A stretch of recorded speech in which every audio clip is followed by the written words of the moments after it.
Election commission of India CO অফিসে আসলাম আমরা অল ইন্ডিয়া সেকুলার ফ্রন্ট পার্টির পক্ষ থেকে। এসআইআর পর্বে লজিক্যাল ডিসক্রিপেন্সি, আন্ডার অ্যাডজুডিকেশন, তারপরে ডিলিট, এই নিয়ে অনেক আন্দোলন, মামলা কোর্ট পর্যন্ত গড়িয়েছিল। তারপরে কোর্ট ট্রাইব্যুনালের দিকে ঠেলে দিয়েছিল 27 লক্ষ যে ভোটারের নাম ডিলিট হয়েছে সেগুলো নিষ্পত্তির জন্য। আমরা দেখলাম ভোট হয়ে গেল, বেশ কিছুদিন হয়ে যাওয়ার পরেও এখনো পর্যন্ত কারো মুখে সে ইলেকশন কমিশন অফ ইন্ডিয়া বলুন বা নবগঠিত যে সরকার পশ্চিমবাংলায় আছে সেই সরকারের পক্ষ থেকেও বা প্রধান বিরোধী দল যারা আছেন তাদের পক্ষ থেকেও একটাও রা কাটলো না এসআইআর এর 27 লক্ষ ভোটারের কি হবে। আমরা দায়িত্বশীল বিরোধী, সবসময় গঠনমূলক আলোচনা করতে আমরা পছন্দ করি, তাই আমরা বাড়িতে বসে থাকতে পারি না। তাই আমরা আজকে শিয়ালদা থেকে ধর্মতলা পর্যন্ত একটা মিছিল, তারপরে ডেপুটেশনে আসলাম। নির্বাচন কমিশনের অফিসে এসে আমাদের প্রস্তাব এটাই যে দ্রুততার সাথে এই 27 লক্ষ যে ট্রাইব্যুনালে মামলা ঝুলে আছে সেগুলো নিষ্পত্তি করে সেগুলোর নামগুলো আপলোড করতে হবে, এবং যে আতঙ্কের মধ্যে এখন মানুষরা আছে আতঙ্ক মুক্ত করতে হবে, নতুন করে না হ্যারাসমেন্ট করা হয় সে বিষয়টাও লক্ষ্য রাখতে হবে। এসে কথা বলার পরে যে দায়িত্বশীল যিনি ছিলেন তার সাথে কথা বললাম, যে প্রতি উত্তরটা পেলাম যে স্পিড আপের ব্যাপারে কলকাতা হাইকোর্টের চিফ জাস্টিস স্যারের সাথে কথা বলেছেন, রেজিস্ট্রার জেনারেলের সাথে কথা বলেছেন যাতে দ্রুততার সাথে হয়। কিন্তু আমরা একটা প্রস্তাব রাখলাম যে নির্দিষ্ট কোনো একটা টাইম ফিক্সড করে দেওয়া দরকার যে এর মধ্যে নামগুলো নিষ্পত্তি হবে। অন্যথায় যদি টাইম ফিক্স না হয় তাহলে 2027 সালে পৌরসভা নির্বাচন আসছে, কেউ যদি কন্টেস্ট করতে চায় বা ভোট দিতে যায় তাহলে বিধানসভাতে ভোট দিতে পারলো না, পৌরসভাতে ভোট দিতে পারবে না বা কন্টেস্ট করতে পারবে না। তাহলে তার আগেই একটা নির্দিষ্ট টাইম ফিক্স করা দরকার, সে বিষয়টাও জানিয়েছি। বিষয় নিয়ে আলোচনা হয়েছে দীর্ঘ। এই পরিস্থিতি হয়ে আছে বাংলার মানুষের স্বার্থে আমরা যেমন আজকে এসে সিও দপ্তরে ডেপুটেশন দিলাম, আগামী দিনে এই বিষয়টা নিয়ে আইনি লড়াই আর কিভাবে করা যায় সে বিষয়ে আমরা আইনের বিশেষজ্ঞদের সাথে পরামর্শ করব।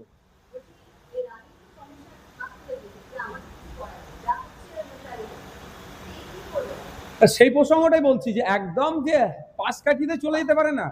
নির্বাচন কমিশনের কাজটা হচ্ছে ভোটার সংক্রান্ত।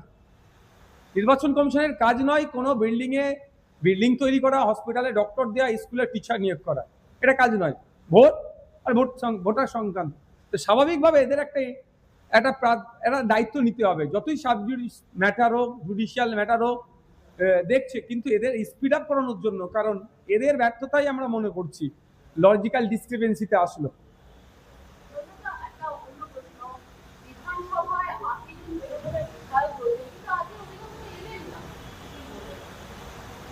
দেখুন, আপনারা যারা ভোট দিয়েছেন ভোটারদের হাতের আগুন থেকে এখনো কালি মোছেনি।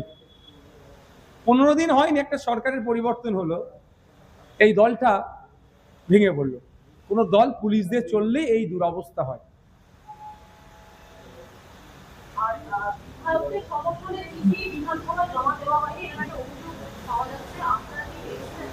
কি বিষয়ে?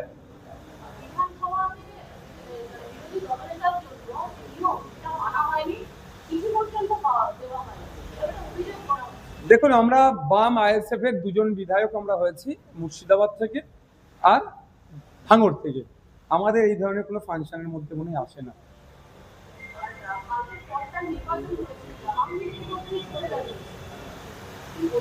দেখুন, এই সরে দাঁড়ানোর পিছনে একাধিক ইকুয়েশন আছে।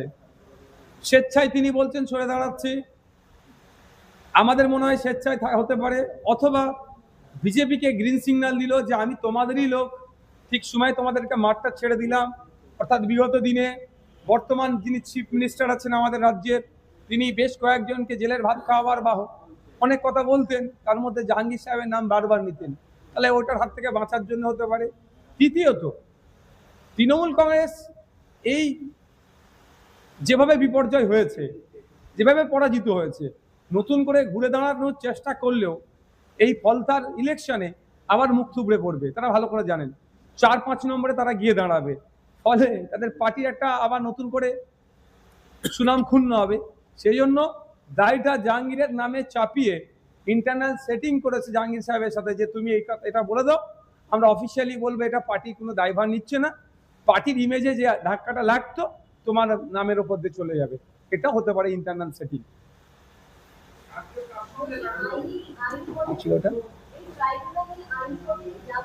অবশ্যই ট্রাইব্যুনালে স্পিড আপ করানোর জন্য আইনে যারা বিশেষজ্ঞ আছে, আমার তো অলরেডি কলকাতা হাইকোর্ট এবং সুপ্রিম কোর্ট দু জায়গায় আমার মামলা করা আছে, আমাদের যারা আইনজীবী আছে তাদের সাথে কথা বলবো স্পিড আপ করানোর জন্য, অথবা একটা টাইম বেঁধে দেওয়ার জন্য যে এই টাইমের মধ্যে এই 27 লক্ষ ভোটারের কেসকে সমাপ্ত করতে হবে, নিষ্পত্তি করতে হবে।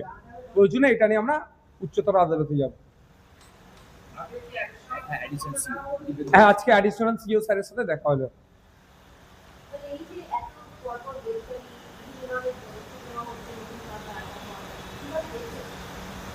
দেখুন, আমরা সবসময় পজিটিভ কাজ হলে সেটাকে আমরা স্বাগত জানাবো, সাধুবাদ জানাবো।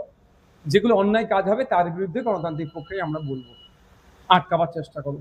যারা অন্যায় করেছে, খুন করেছে, তোলাবাজি করেছে, তাদের বিরুদ্ধে পুলিশ স্ট্রিক্ট ব্যবস্থা নেবে, এটাকে অবশ্যই সাধুবাদ জানাবো। ভাঙড়ে এখনো শুরু হয়নি, ভাঙড়ের ক্ষেত্রে হবে আশা করব, মিনাখার ক্ষেত্রেও হবে। যেভাবে 2021 থেকে 2026-এর রেজাল্টের দিন পর্যন্ত আক্রান্ত হয়েছে আমরা, তাদের বিরুদ্ধে ব্যবস্থা নেবে এটা আশা করব। আর যে অনৈতিক কাজ করেছে তিল জলাতে তফসিয়ায় ইল্লিগাল কনস্ট্রাকশনের, তথাকথিত ইল্লিগাল কনস্ট্রাকশন ভাঙার জন্য ইল্লিগাল ওয়েতে গিয়েছিল, সেটাকেও আমরা বিকাশ রঞ্জন ভট্টাচার্য স্যারের সহযোগিতায় আইনের মাধ্যমে স্টে করিয়ে দিয়েছি। প্রথমেই বুল্লুজার চলেছে, প্রথম বুল্লুজারকে আমরা আটকেছি। অন্যায় কাজ যেটা হবে তার বিরোধিতা করবো। হকার উচ্ছে যেভাবে অনৈতিকভাবে হচ্ছে তার চরম বিরোধিতা করছি।